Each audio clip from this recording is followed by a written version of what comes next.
Welcome, welcome. Hello, hello, hello. Let me see if I can't get that fan out of the way. Good to see you.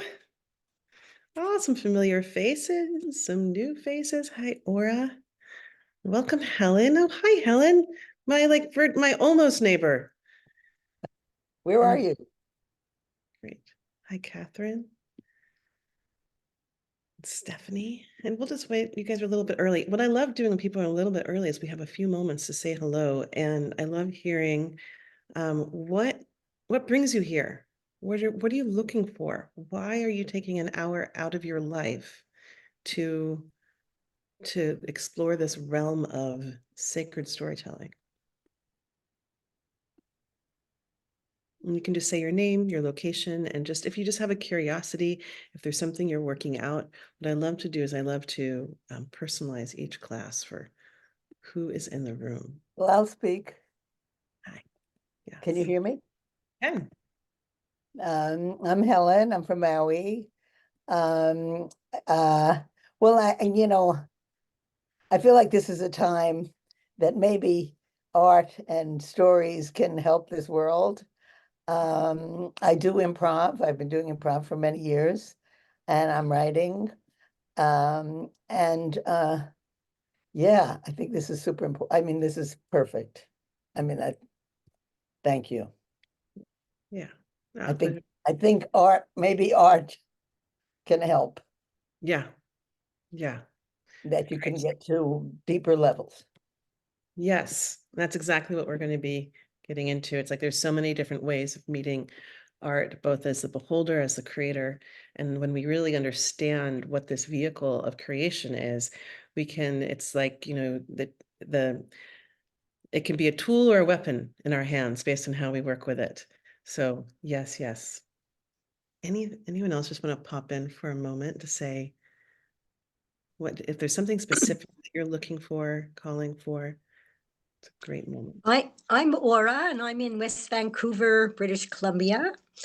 And I don't know, this sounds corny, but I just feel really nourished spending time with you and in these classes. And sometimes just a little class like this nourishes me for weeks on end, and then another one pops up. So I'm just happy to be here, share creative energy with all the lovely folk that seems to gather with you, and share myself and be nourished by you all. Thank you. Wonderful. Good to see you again. Good to see you again. We're going to start right on top of the hour. So if anyone else wants to pop in, if you could pop in the chat, and we're going to, oftentimes I can linger a little bit afterwards, but today I'm not, because right after this, we have another live class with Asher Lyons, and we're going to be talking, it's part of the live podcast interview series that I do.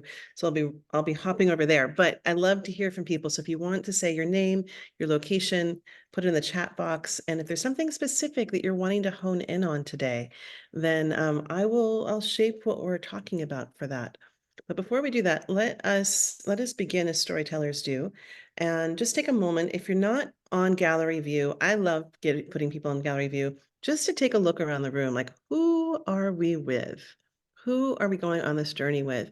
And if you're not on video and you can just pop yourself on, this is a moment, and this is one of my first moments where we get to take a look at each other in this co-creation space, because we are energetic beings. I will be creating out of the energy that you are being present with today, so you know. And obviously there's a thing that's going to come through me, but it gets activated through you. And also just start noticing all the stories that you're making up about people. Don't, this is not a moment to be politically correct. Okay. Don't be politically correct. Just let yourself be honest. You're alone in the consciousness of your own temple. No one's going to judge you for your judgments, but it's just a moment to be like, oh my God, I just totally made a story up about that white sweater. Oh my God, what does it mean to be wearing purple today? Oh my God, look at what's behind her. And just start noticing. And now we can take all that and we can say, oh, great. There are so many stories that are floating through our consciousness that are chosen and unchosen. And the more aware that we get to be about those unconscious stories that we've inherited through our society, through our family, through our culture, through our times, and just be in that great noticing. Now we are stepping to the threshold of sacred storyteller, the noticing without judgment, without right or wrong, and just saying, "Oh, do I want to carry that story? Do I want to live in that story? Do I want to cast someone in that role in my story?" And now all of a sudden we're beginning to have a whole other aspect of being in full authority of our own life story. And I'm just going to come on over here. Hello, Teresa, coming in from British Columbia. And we've got, hello, Ciao. Oh my gosh, how can I pronounce your name without destroying it? I'm not going to try. I'm so sorry, but hello from Rome, Italy, beautiful being. And Michelle from Sarasota. Kate's coming in from Dartmoor. And oh, don't you've got Martin Shaw over there, you lucky bug. Susan's coming in from Philadelphia, and hello, Kim from New York City. Look at this. We're covering continents. Deb's coming in from West England and Betsy from Washington. We're covering entire places. Florida. We've crossed some oceans together. Um, Anne is in the story of the woman who doesn't want to get up in the morning. I understand that story. And Christine's coming from Costa Rica. So look, wouldn't it be cool if we could have a constellation? I want something. I want to, Tracy's coming in from Southeast Australia. You have any idea how early it is? It's yesterday or tomorrow. We're not even in the same time realm, but here we are. So I invite you to take a deep breath and to close your eyes. Yes, there's going to be a replay. I invite you to close your eyes just for a moment and to attune to this incredible vehicle that is your body. And just start to notice, can you feel the air on your skin? Can you feel the way that your body comes into connection with your chair? Can you notice where the breath is going in your body? And if you want to bring in a little bit more breath. And just start to notice, how are you living in your body today? And in that noticing, I'm going to invite you just to ask yourself these questions and just see what surfaces. I was in the ocean this morning and the waves just kind of bring you up and down. They come in and out, and just noticing what is surfacing as I ask these questions. That first question is just what brings you here? What brings you to the gateway of sacred storytelling? Is it that the muse is tapping on your shoulder, filling you with inspiration, whispering to you the stories of our time, pleading with you to tell them? Are there stories living inside your bones, inside your own beingness, inside of your own life experience that are ready to come out?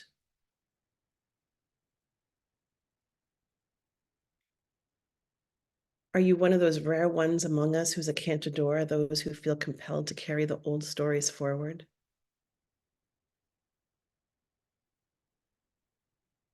And that big question is, what are you in service to? What are you in service to? What are you in devotion of?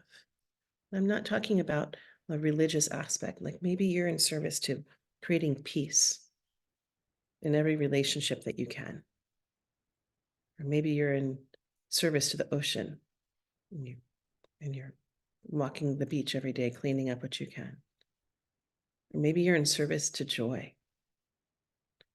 And you say, with every story I tell, I will bring more joy into life. Well, what are you in service to? And it's just whatever pops up. This is just for you to be in the listening for. And then the other question is like, where are you in that scale of being able to notice the internal stories that influence you and the outside stories? How often do you catch the stories as they run by? It's a great quote that I love to begin with. We think we tell stories, but stories often tell us. They tell us to love or to hate, to see or be seen. And often, too often, stories saddle us, they ride us, they whip us onward, and they tell us what to do. And we do it without questioning. The task of learning to be free requires learning to hear those stories, to question them, to pause and hear silence, to name them, and then become a storyteller.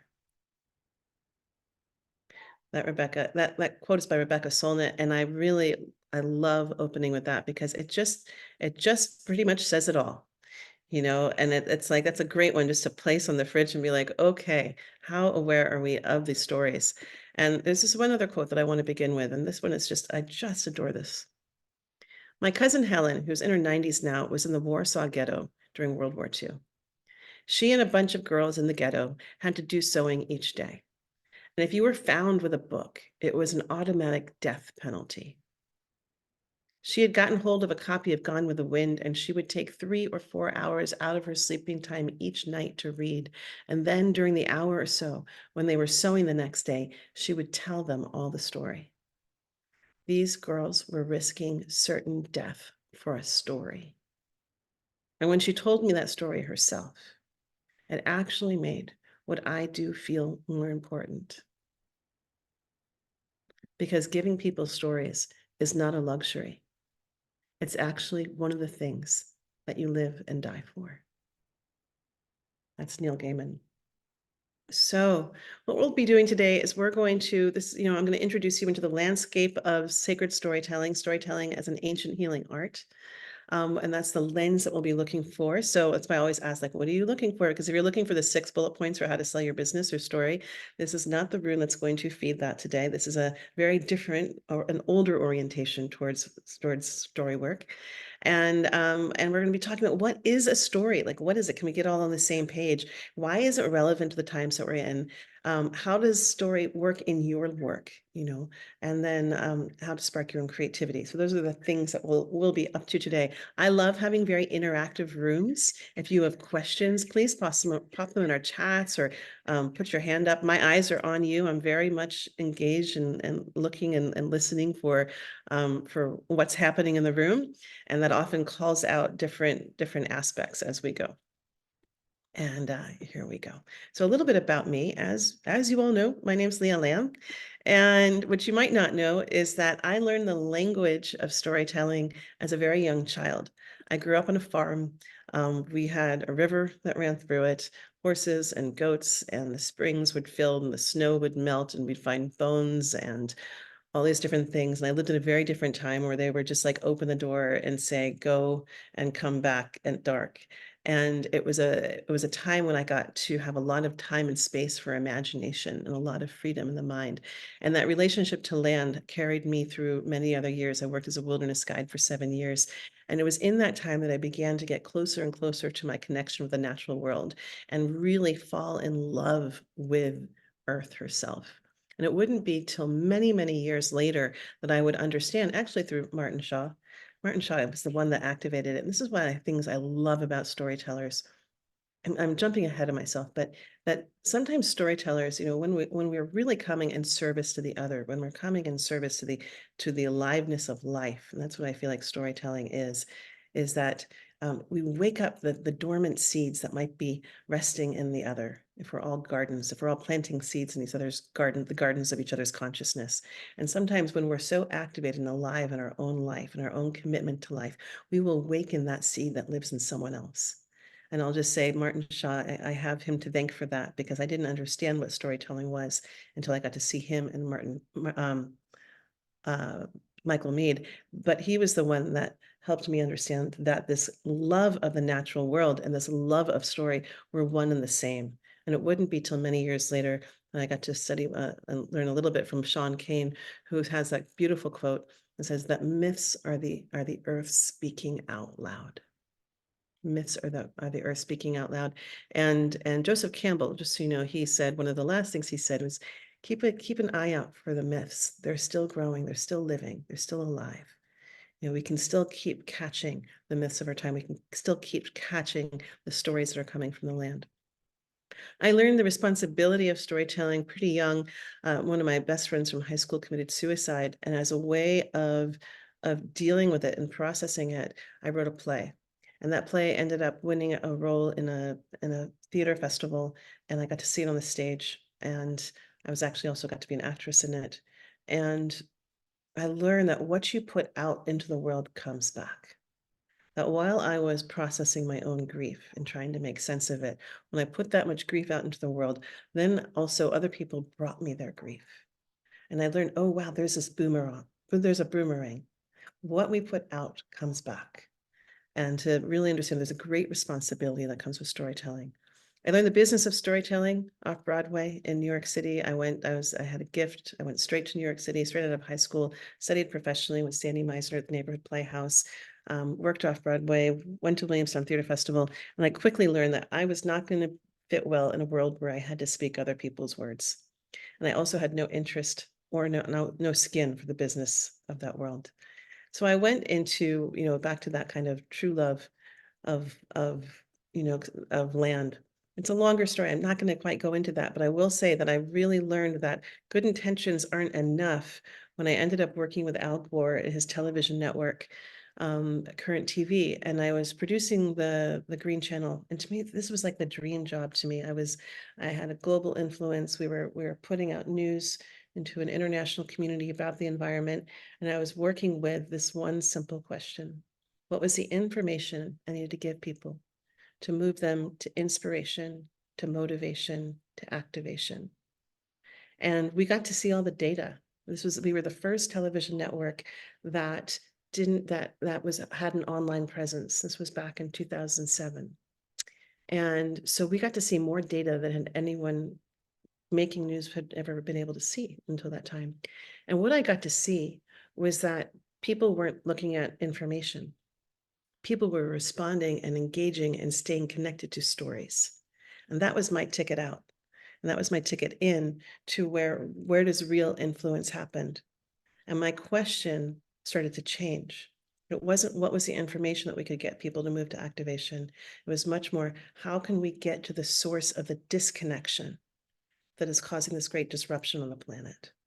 And when I started asking that question, stories started coming to me.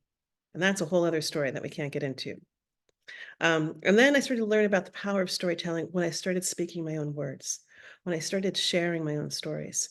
And what was happening is just like I started to mention before, I could see that something was happening, that there was this field of energy that was coming alive in the room. And I'd felt it when I was very young, working on big stages. And it was one of those things where I was like, wow, we're doing something, we're making this magic, we're making something, we're transporting, or all these things are happening. We can all feel it together. We're on this collective journey. We're not even talking and we're communing together in this way. And then all of a sudden they would open the door and it was all gone. And that energy, I wanted to understand how to work with that energy. And that took me into a whole field of exploration of working with story as ceremony and creating these story ceremonies where we would come together and intentionally work with the energy of the story together and have a whole other process. Again, that's a whole other topic, but that's a little bit of what brings me to you. And it was in that I started, teaching and started sharing what I was learning along the way. So let's kind of get into this. So what is a story? I'm asking you. You can place it in the chat. You can just popcorn and just say, but what comes to mind? Like, what is a story? What is this thing that brought us together today?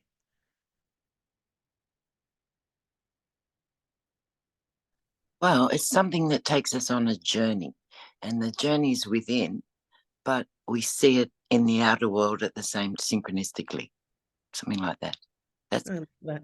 So it's a journey that's both happening internally and is being made manifest in the physical form, but also that physical form of the story will influence our internal consciousness experience of it.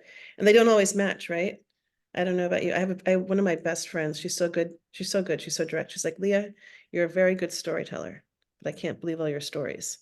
I'll be like, wow, that's that person did friend. that. It's like, I feel this way. She's like, you can't believe every story that's in your head. So, but yeah, I love that. There's an internal and external. Sharona is saying a story is a journey that carries hearers along like a river. Oh gosh, so right, we're having this theme that stories take you somewhere, that there's a journey, that there's a flow. Ruthie is talking about there's a connection between the hearts, right? And we know that there's all this science now that we understand that literally our hearts are physically impacted and influenced by this experience of storytelling. Helen is saying that they allow us to understand the world, right? They help us make meaning, you know, and something about that, a little fun fact, there's an organization called Fem Inked, and they started doing all this research on the impact of storytelling, especially showing women. And so they started to notice that there were outrageously high statistics of in our television shows, women being perpetually having lots of violence against them, either through murder, rape, abuse, mental abuse, all these things. And they said, wow, this is an irrational amount of portrayal of relations that we're now ingraining into our public consciousness. You know, and so when we become aware of, wow, and then how does that become normalized and unconsciously between men and women in terms of what's acceptable? So, right, we have all this understanding that they're very powerful, and that they're healing medicine. You know, Ruthie's saying that they're healing medicine, right? What about just the expression of source, and that way it can be the music, it could be in your silence, it could be in poetry, it could be in anything, but it's not really you, it's an expression of source. And I'm going to say that that's a very beautiful expression of what story can be. I wouldn't say, you know, and I think that's probably the highest expression, like when you're really in that alignment with earth and spirit, and the spirit of life is coming through you, then it's bigger. And you can see it if you really watch people watch storytellers, you'll see some of them, it's like the lights go on and they're like, you know, you're not even looking at the person anymore. You're just looking at something else. And some of them, it's not. You know, you're seeing a very ego-driven human being doing the best job with what they got, you know, and it's like, and so I like to make the distinction because that's a really potent expression of what, that's what I call sacred storytelling. Yes. So Kate's saying story is like medicine, a basket full of language we need to hear. I love that. And Kathy's saying stories have built empathy in both the storytellers and the listeners, right? We understand that it is a major empathy tool, that when we get to hear stories from someone else's perspective, it gets out of the information, it gets out of the convincing mind, it gets out of the debate of life, and allows you to actually stand in the footsteps of another being. It's a superpower tool. Okay, now you're gonna have to wait 1 second. Yusuf Zay, would you pronounce your name for us? Because she's saying stories are like magic. Oh, yes. They utilize symbols and archetypes that act on us unconsciously, much like magical sigils do. So, right. So,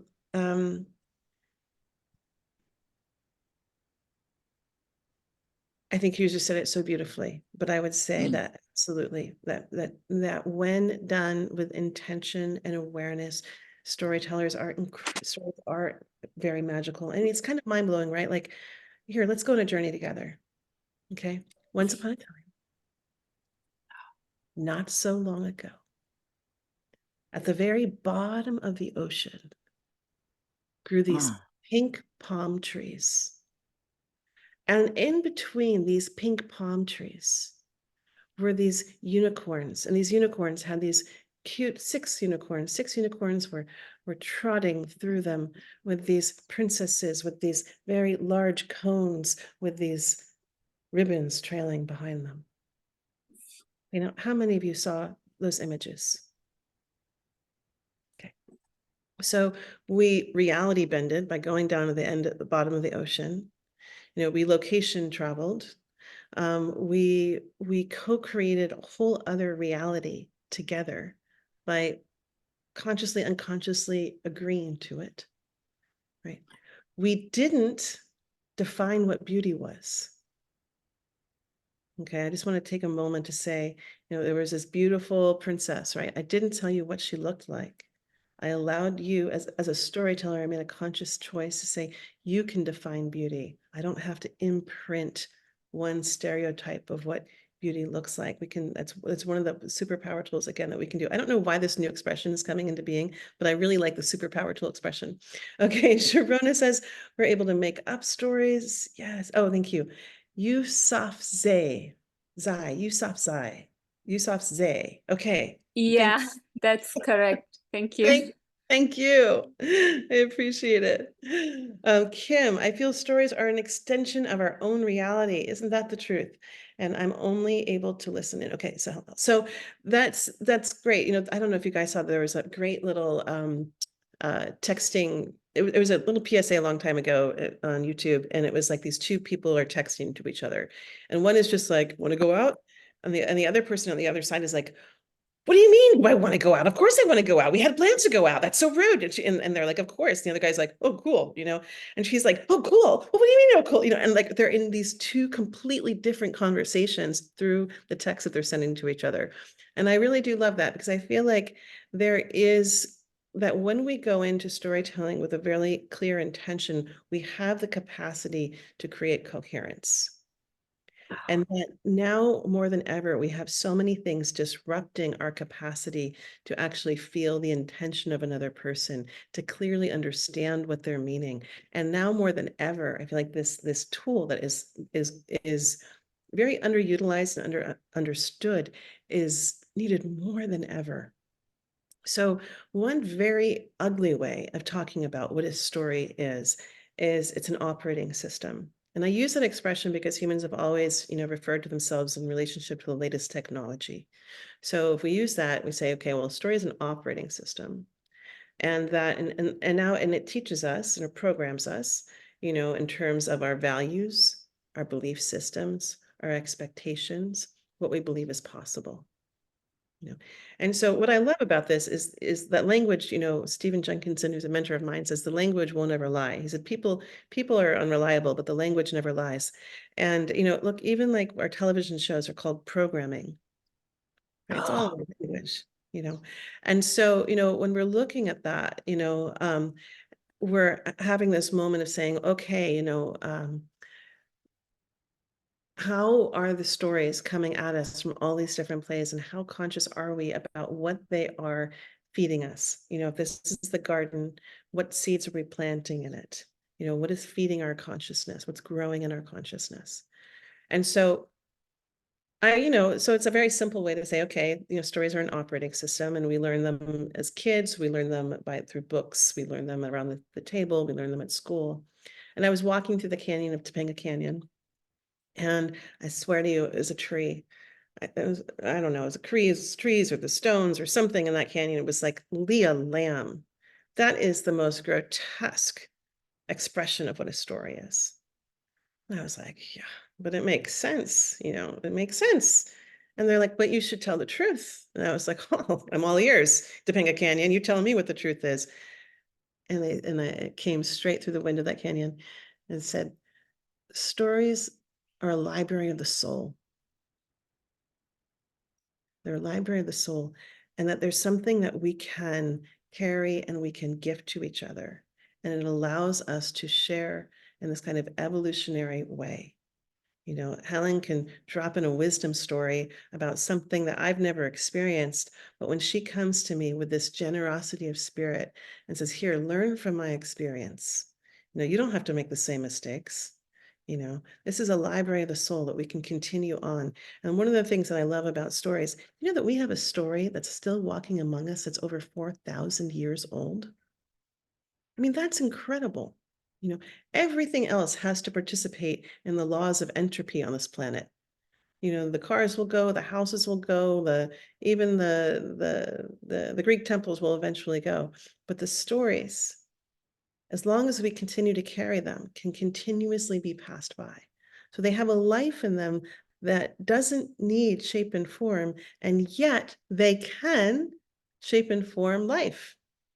I mean, they're totally magical. Okay, so if we cut a little bit about what a story is now, what distinguishes a sacred story? It's another question, and Catherine kind of started feeding that. But what is a sacred story?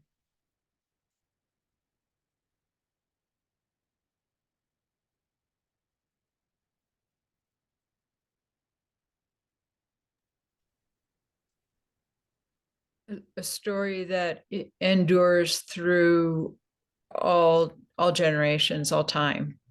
The characters may change, but the premise of the story is constant. So there's a timelessness to it. It sounds like it can yeah. Okay, beautiful. Thank you. Well, I would just continue with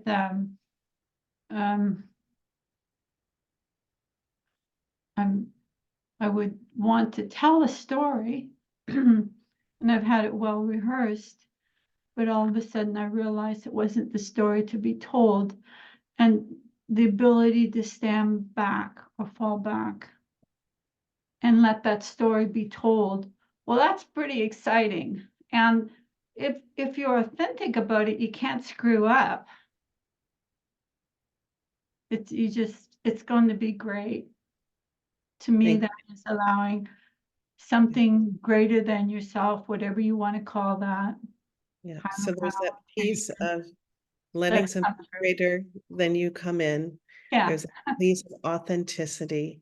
Yes. You know, and there's that other piece of speaking when you have something to say, when there's something to give. I feel like that's one of the real key things. It's like there's the play of it, and then there's the saying, okay, I'm coming with something to give.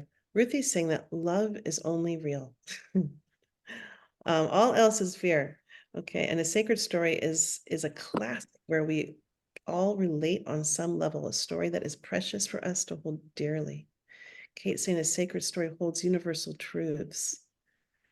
And Nina says something that has common thread that resonates with humanity at a deeper level. Right. So that we're talking, there's, yeah. Sorry, go ahead. Oh, it's okay.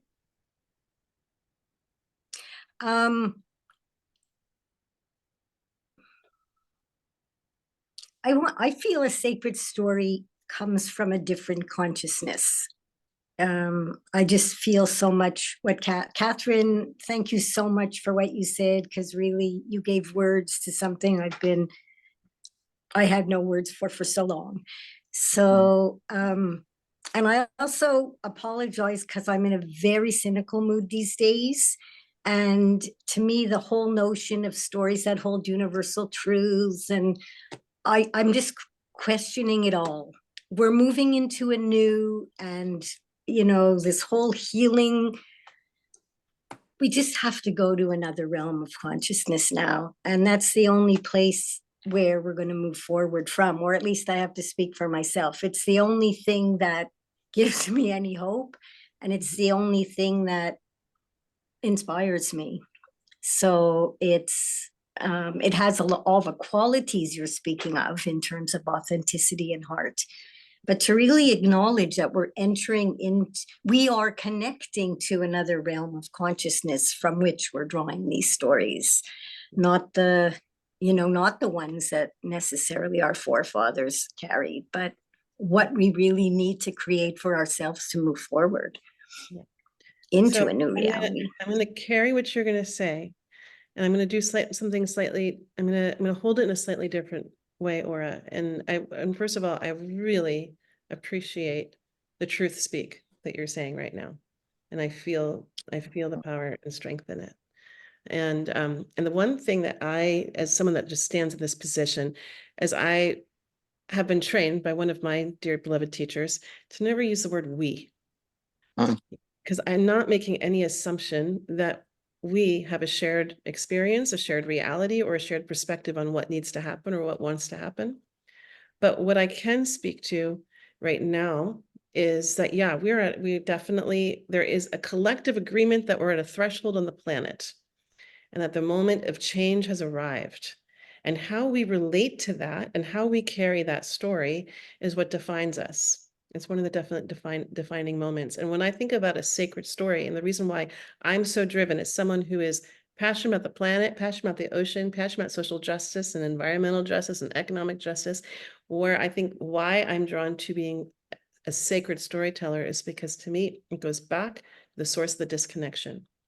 And if we understand how to use this, it creates a pathway to all these different opportunities. And what you're talking about is sacred storytelling It is, to me, as I understand it, it's a pathway to the divine. That this Mm. human body is this extraordinary vehicle that can bring in connection from the earth. If you saw my hands on it, we get to be connected to the earth. You know, like when we talk story, we ground to the earth, open to spirit, and all of a sudden, this body made of the earth, literally, you know, this biological body made of this earth has this opportunity with the pulse of electricity of the heart, you know, to bring forth through resonance this magical thing called story that can literally change the shape of life.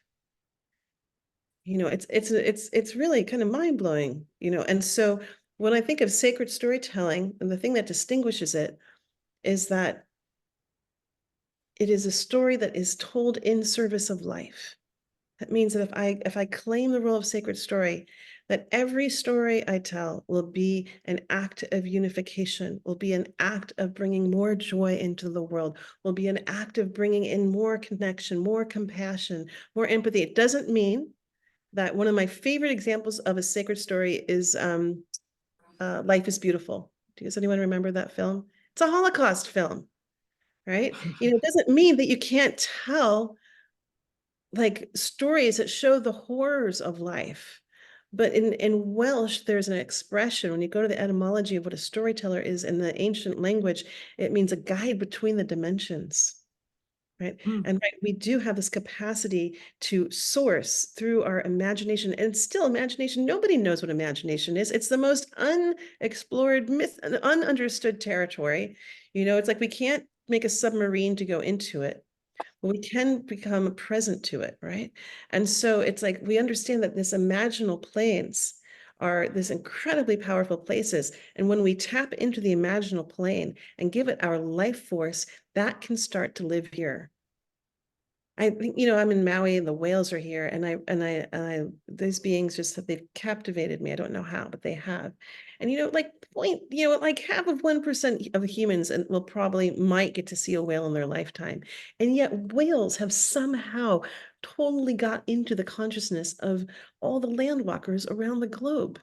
Somehow whales have gotten their images of them, you know, on walls and painted on walls and into books and into songs, and it's like they're everywhere. It's kind of mind-blowing when you think about it. You know, how did this come into our consciousness, this thing that most people will never see? And as storytellers, that's what we get to do. We get to go into the unseen world and make visible what is not visible to so many. And with that comes a great responsibility, you know. So sacred storytelling, we're beginning to touch, you know, what is that being? And the other thing I just want to offer is like, why do we, I think we've kind of gotten into it, why do we need them? Hawaiians believe that words are so powerful that they raise enough energy to slow the world or to set it into motion. And the Sicilians believe that words can poke holes in the universe. And Australians say that stories of the past must be sung to the present so that the future can exist. And all the ancient religions agree that the world was sung, spoken, and chanted into existence. Abracadabra is one of the oldest words from ancient mysticism. I create as I speak. So this is old. This is not like a new fluffy new age, you know, half glass, you know, glass half full. This is like old, like understanding our capacity to be with story is old. I'm just going to share this with you. Let's see if I can do that. There we go. And this is another way of looking at story. And we've been talking about it. You guys have all mentioned this. You know, it's like, what is story? This alchemical, you know, do it. We understand that the science of it, that, you know, as I was, you know, taking you guys on, going on a little journey to the bottom of the ocean to hang out with some, you know, unicorns. It's a little fluffy, but there's also something else that's happening. It's called the neural coupling. And that the right frontal lobe of my brain started activating when those images started coming into being. And as you heard that, and those images started coming on alive in your brain, the right lobe of your brain got activated. It's pretty mind-blowing. We didn't even need any VR equipment. All we needed was presence. And I think that's one of the things that is the thing that's coming up most alive for me, that in the realm of storytelling, our presence is needed more than ever to be able to do this. We cannot do it without presence, and we're living in a time of massive disconnection and distraction. How do you know where your stories are from? You know, one of our guest teachers, Tyson, talks about how there's good stories and bad stories. He's very black and white, you know. And that we were talking about this was we were doing this class during 2022, and you know, it was all very confusing. And he was like, yeah, no, state's covered with bad stories. And I'm like, well, what do you mean, Tyson? And he said, good stories, you know where they come from. You know that they come from the land. You know where that story is sourced from. That's a good story. We're living in the time of dangerous storytelling where there's so much happening that we don't know where it's from, and we don't know our storytellers. You know, and we need to know our storytellers so that we can understand, we can feel our physical, you know, body resonance. That's how we know what truth is. By the way, true, it's a carpentry term. It means a straight line from here to there. That means that we can all be sitting around a circle and see different things and they're all true, you know. And what I love about storytelling is that we have, to me, the get out of jail ticket, meaning that we can live in really big stories. Many different things can be possible at once, and we can have wider and wider capacity to be able to see it without getting consumed by it. One of the great things you know, when you step on the path of sacred storytelling is eldership. You know, that it's, you're saying, yes, I want to be part of the next generation. It's a 7-generation mentality. What kind of stories are you going to plant about the vision for our future? Are you going to carry the myth that it's over and that there's only one possibility of death and destruction? Or are you going to be the one that every day plants seeds in your neighborhood for the ways that generations from now until forever could benefit from? And it starts with our imagination. How bold can you be with your imagination? How uncooked can you get out of the Armageddon movie telling? And how committed can you be into creating your own reality, your own stories that will continue to be carried? Belonging. Oh my gosh, do they ever create a sense of belonging? Absolutely. You know, and especially the bolder, the more authentic we can be with sharing our authentic truth. And someone else can be like, oh my God, you're having that experience. I had that experience. I didn't want to share, but you shared it. You were so courageous. Now I know I'm not alone. That's one of the most powerful gifts that we can give to people. I'm not gonna even talk about healings. I feel like you guys have got that, but they're incredibly transformational healing. And one of my favorite teachings comes from a fellow that did a TEDx talk in Charlottesville. I often show this in my classes. And he's an amazing fellow. And he talked about how his mother gave him this great wisdom. He'd broken his leg, and she's like, you're going to tell the story a bunch of times, but you're going to tell it differently every single time. You will never tell it the same way twice. Now, there's some mom wisdom. You know, and you know, what did mom probably realize without having to have the science was that we have these neural pathways, and that when we repeat something over and over again, it's sort of like we get stuck on the roller coaster and we can't get off. And what storytelling can do is when we consciously go into a traumatic situation or a disruptive situation or a place where there's a lot of suffering, and we come at it like it's a wisdom story. We come at it to back up and say to that, what do we talk about? That life force energy that comes through us with story, and says, tell me another way of understanding my story. It's a humbling job to be a storyteller. How free can you be from being so convinced that you know your story? How open can you be to the wisdom of the universe that wants to speak through you? And to me, it's like being danced by the universe. You know, it's like when you say, I am committed to the muse, let's go for a dance, she'll, and you know how to follow. It's a great ride, you know.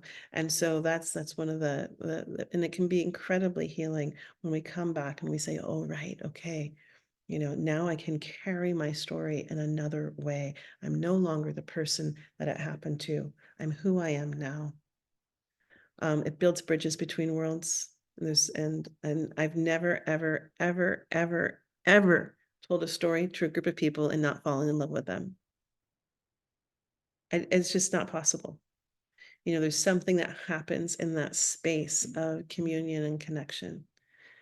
So that is a little bit on, you know, in terms of like, what is it? What are we doing here? Usually I love to end with a story, and I'm literally going to I've got just a little bit of time left, and I want you guys to know about some things, but I will give you guys a story because, you know, that's what we're here for, right?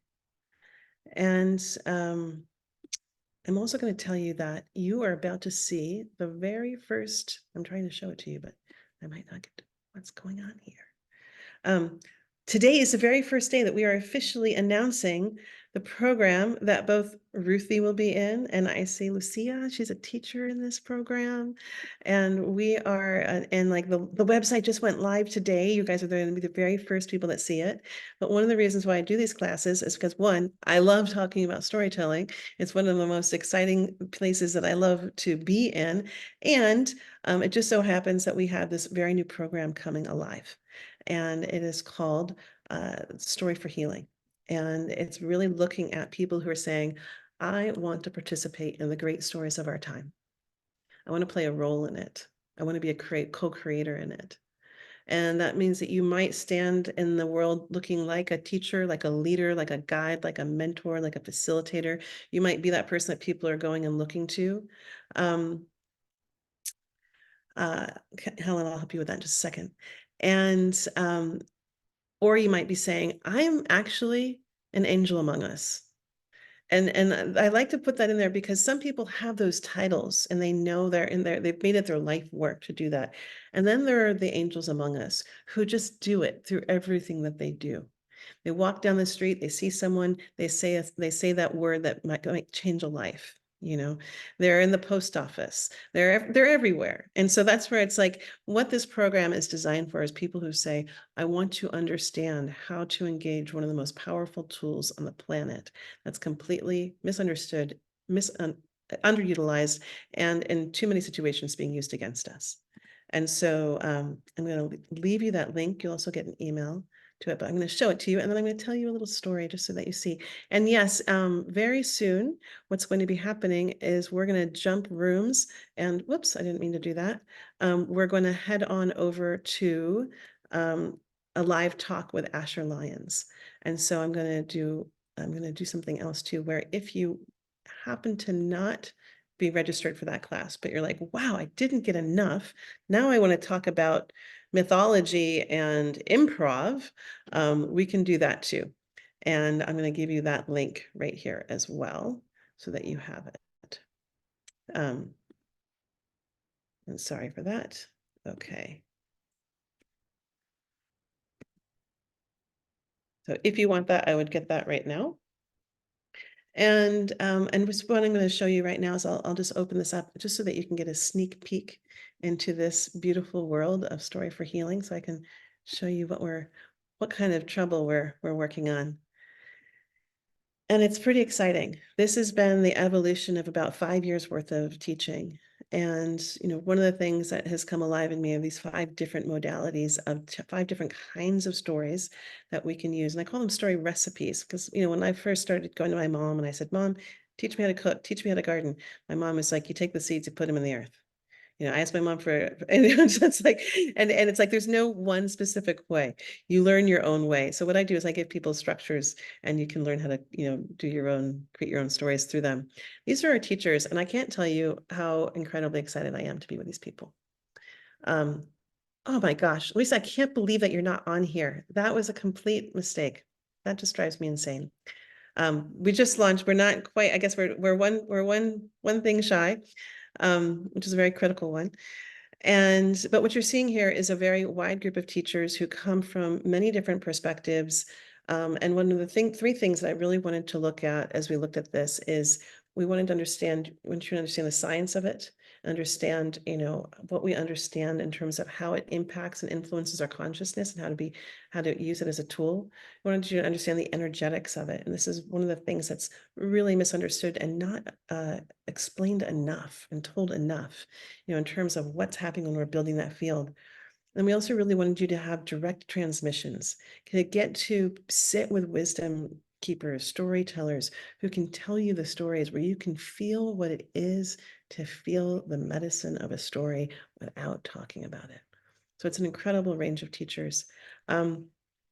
It's really designed for people who are standing up and saying, I want to be part of the change. And I want to really specifically understand how to work with story for healing so I can help other people in their process. And by doing that, you're going to learn how to do it yourself. It's both in person and online. And this is the first time I'm doing this, a full hybrid course. In the past, I've done things in person or online. And now the very first one will be in the Bay Area in May, and it will also be online. We already talked about this, so we're not going to go into that. We're not going to go into this. It's basically, I'm not going to go into this because I think I've just talked actually a lot about this, just the nature of what is storytelling. But what I will say is that these are the three aspects that are very unique to this. And the thing that's specific to this program is that it's really designed to help you learn how to find and express the voice in the way that most wants to happen through you. That each of us will have an expression of working with story as a tool for healing that's unique to who we are and the unique thread that we are weaving into this great tapestry of life.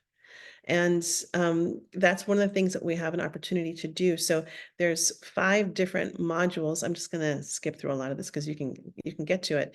But there's 5 different modules that we work with. So basically the way that the program works is every 2 or 3 months we meet for 3.5 days intensive. And so you get to really be with people. You get to have this intensive experience. You get to be fully immersed in it.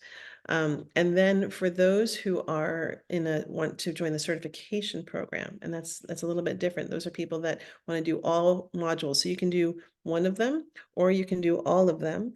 And if you're saying, no, I really want this comprehensive experience, for those who say, I want the whole program, in between, we meet once a month as a group.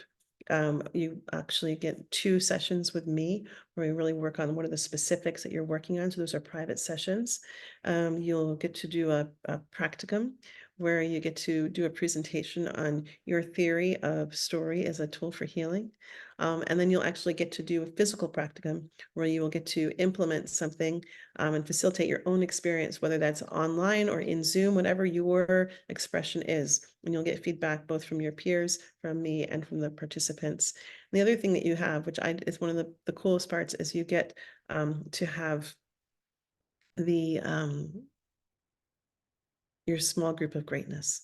And this is the group of people that you work with outside of class throughout the entire time. So you have that kind of accountability, the practice group, all of that really built into your whole program. So these are the modules, and I'll let you kind of go through them and check them out. And I've got that link. And if you're someone that says, hey, you know what, I actually really want to participate in this. Like I'm thinking about this, and is it the certification program? Is it just the modules? You can schedule a one-on-one session with me, and there's going to be an email that's going to go out just after this. And I would say get on that. And if you are knowing that you want to do this program, we are actually we begin in May. And for those who register by Monday, you will receive an extra special gift, which is the Master Teacher Library that was in our past programs. So you'll get to see all these extra classes that you would have never forgotten to see before. So that's that. If you have questions, you can put them in the chat box. That is absolutely there for you.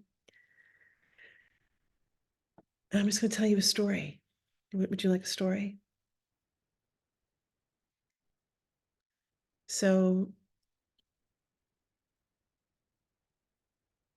I'm just going to come in for a second. Ahio, ahio, ahio, ahio.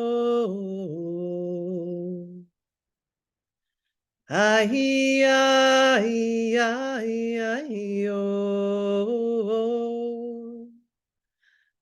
Ai-o, ai-o, ai-o. This story begins when I was very young.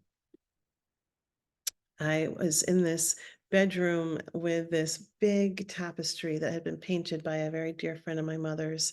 And it was of this woman that was giving flowers to a bunch of children. And on it was embroidered, "Give what you have, Leah, to someone else. It may mean more than you dare to think." And I remember like just wondering, like, what is that about? Like, what does that mean? Give what you have to someone else. It may mean more than you dare to think. And I must have read it, 1,000 times as a child, just learning how to read. Like, what did it mean? I didn't know. And I didn't know until it was many years later. And it's really hard for me when people start chatting, but so you know, in chats, like I can be with you or I can be with a chat, but I can't be in live questions while telling a story.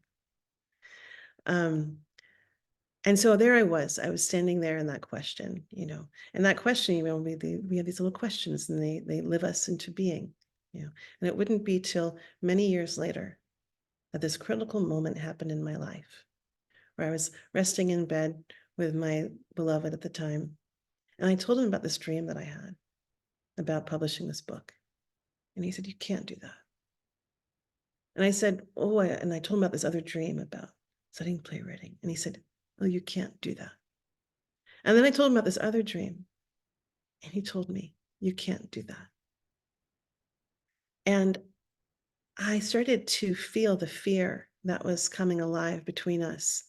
And he was speaking a certain fear that lived in me out loud. And I listened.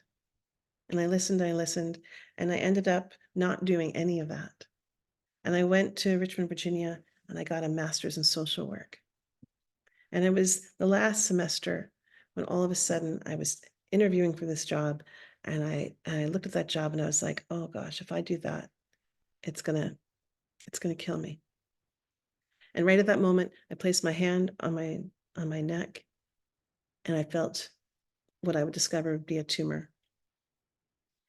And I went to the doctor, and to make a very long story short, after discovering that I was at the university that had discovered the tool that could discover the very unique kind of cancer that was growing very quickly, he handed me this contract and he said, "You got to sign it. And one of the things that you're signing is an understanding that we're going to cut across your larynx, and there's a very good chance that you might lose your voice." The story is much longer and it continues, but in the moment left that I'd say that that's when I really understood what that blessing was from a woman who I'll never meet. Give what you have, because it may mean more than you dare to think. And when I came out of that surgery, and I came out with my voice, and I came out with my life, and I came out with gratitude for life, it fully realigned me into the path that brings me to you on this day. So that is the quick version of that short little story. It's a sampling of what a wisdom story can look like. And if you would like to join us for this next pod live interview with Asher Lyons, I'm going to give you that link again. We're going to go over there. We'll be starting that up in about 5 minutes. Oops, that went to Michelle. And there you go. And if you're interested in the Story for Healing program, this is the time to start getting involved. And we look forward to playing and creating with you, and wish you all the best. You can all take yourselves off mute and have a lovely day. Thank you. Thank you.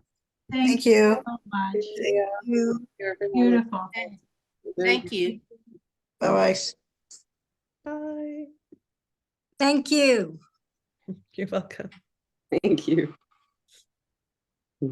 Perfecto.